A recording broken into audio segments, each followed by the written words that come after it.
Welcome to Design Diary, the podcast where you get to look inside my board game design notebook as well as what's going on inside my head. We look at a new word each day from the sense of mechanics, tone, theme, or inspiration for a full game. Today's word is intrepid, characterized by resolute fearlessness, fortitude, and endurance. So I'm going to dive right in, but I just want to say thanks to everybody who joined us for the first week, and we're starting our second week. So here we go. Courageous, not alarmed, basically willing and able to just go for it. These are my notes. So I wrote, as a player, you may be intrepid, but you might not. So it can't define a play style. Oh, so reading this back, as a player's play style may be intrepid, but a player may not play like that. Everybody plays differently, so it can't necessarily define a play style. The first thing, and I'm just going to read from here, the first thing that it makes me think of is a press your luck style game. But I think those tend to be a little more mathy than this, a little more based on probability. Intrepid seems a little deeper than just a probability game. It's more like a natural need to press on. So having no fear, it means that a character will stand up to whatever's in front of them. You can place them in a situation they just won't back down. So instead of pressing your luck where the game is whether you choose to move forward or not, in this game, for example, you're forced to move forward and not look back.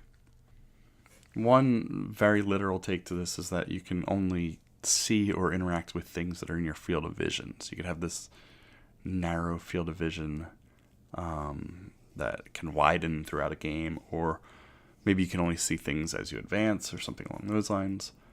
But I wanted to see what was unique about only moving forward.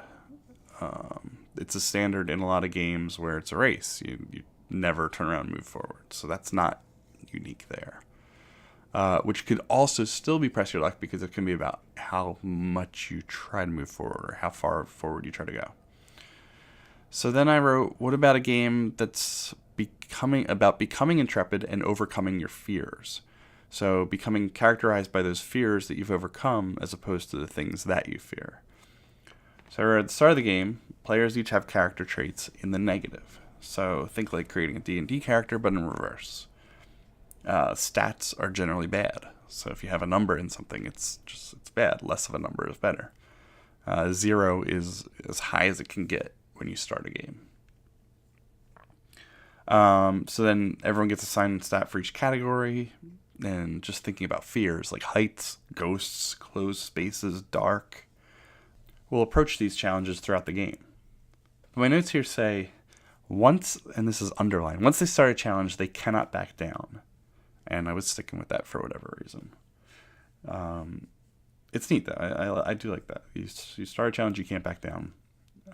You're embracing your fears and trying to up your stats from the negative. So I thought about how to this has been going way back for at least, oh my god, maybe 4 years that I've been thinking about how to convey fear in a board game. And I brought it down to two things. One is fear of the unknown. So not knowing what is coming can be fearful to a player. And the second one is the severity of the impact of that unknown. So if the unknown is all good things or whatever, from as you start to experience the unknown, then it's not fearful. But if it's very bad things, it can be fearful. But if there's very bad things mixed in with good things, is that more fearful? I don't know. No, I don't think so. I think if it's all bad, it's fearful, but generally if it's all bad, it's also annoying. So that's where there's a weird line of trying to convey fear in a board game. But I keep going back to this. What is a player's choice if they have to overcome their fears? Like if they're required to overcome their fears, what is a player's choice? So I wrote how they do it. This is always the answer. Which path do they take? Which tools do they use, etc. And if the path is limited or forced, it removes choices. So I wrote here to wrap up, and then I wrote 2.5 more pages after that. So to wrap up, my approach to Intrepid is a scale of stats that start in the negative, work their way to 0, eventually into the positive. Characters start with limitations and eventually knock that out and hopefully grow and get even better than the baseline, which is 0. And I underlined it, I stopped there, I walked away, and then an hour later I came back. To take this to another option, it could be a game where players are trying to prove fearless, but each have secret fears. Other players are trying to deduce those fears by giving cards to their opponent so they don't get stuck with their own fears during a scoring round. At the same time, they want to give specific fears to specific players to push them down in the ranks. So you know your own fear, you don't know other players' fears, you're trying to deduce what they are. The secret fears are unique. They're 1 per player, plus 2, for example. Sorry, these really specific details. Each is dealt randomly and secretly. The players get a hand of, say, 7 to 10 cards. Then there's a draft phase where players must give all of a certain card type. So I just generally... drafting in games is weird to me. Like, sometimes it's the best thing ever, and sometimes it's the worst. When it's, like, the first thing you do in a game and you know nothing, it gets really hard. Especially when there's all these cards of a different type. And every time I try to approach drafting, I try to just make it as bearable as possible and as important as possible. If there's any other way to do it, I'm going to try to do it a different way. Just because the first game is a slog usually. It's tough, and it's teaching that game. I usually skip the draft phase and then show it in a second game, and I just feel like it's all could be better. It just bothers me.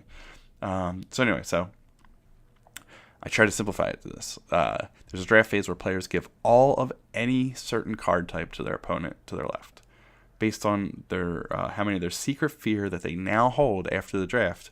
They draw additional cards. So let's say I gave five of fear of ghosts to the player on my left. If his or her fear was ghosts, they'd have to draw cards. So I don't know if that's great. It gives you immediate information, but I think your fear only lasts for a round, so it's not like you've ruined the game on the first turn. So there's that. Then there's a play phase where players will play all of a single card type down.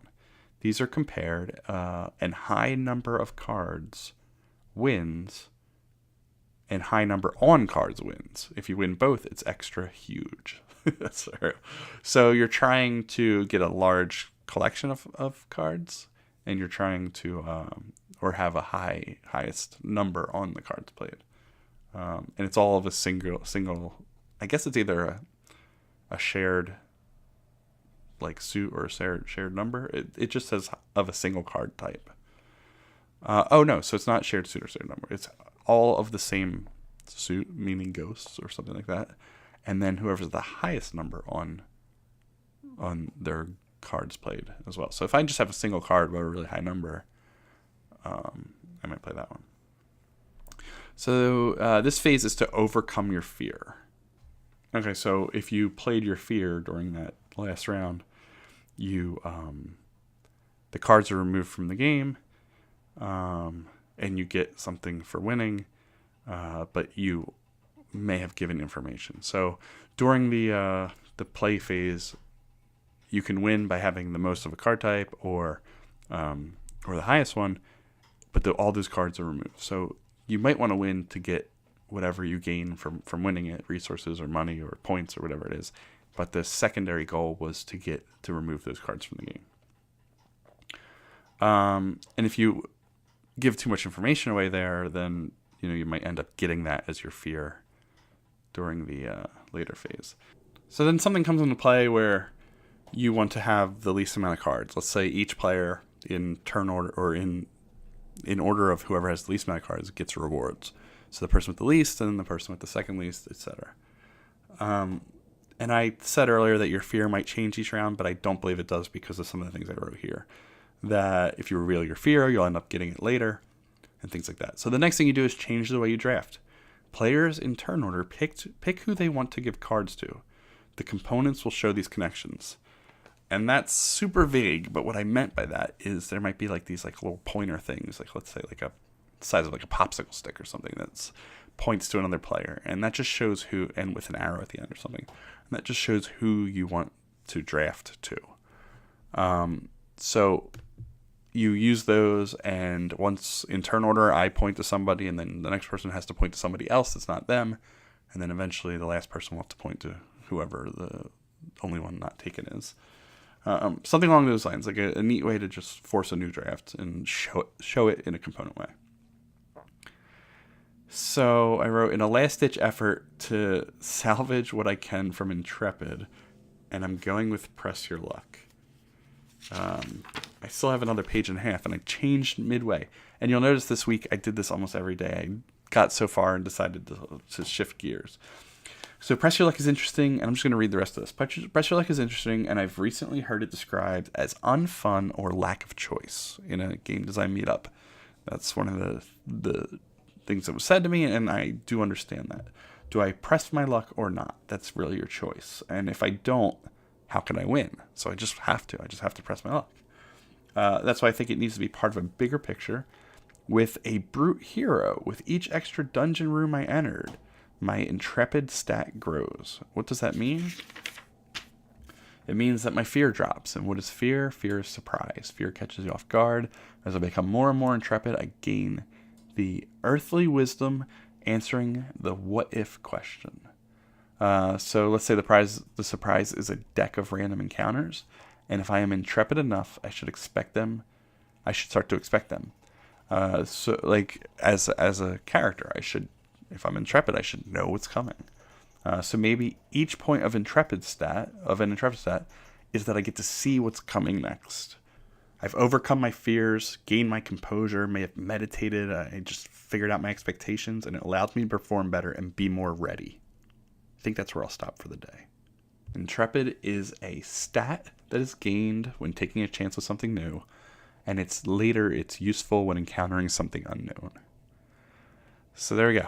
There's 3 different approaches, and I kind of lean towards the middle one because it got the most gamey, but I do like that last one as well. And it took a little while writing to kind of find my footing in this. I guess I just was not intrepid enough. There's our episode for today, and I will see you tomorrow on Design Diary.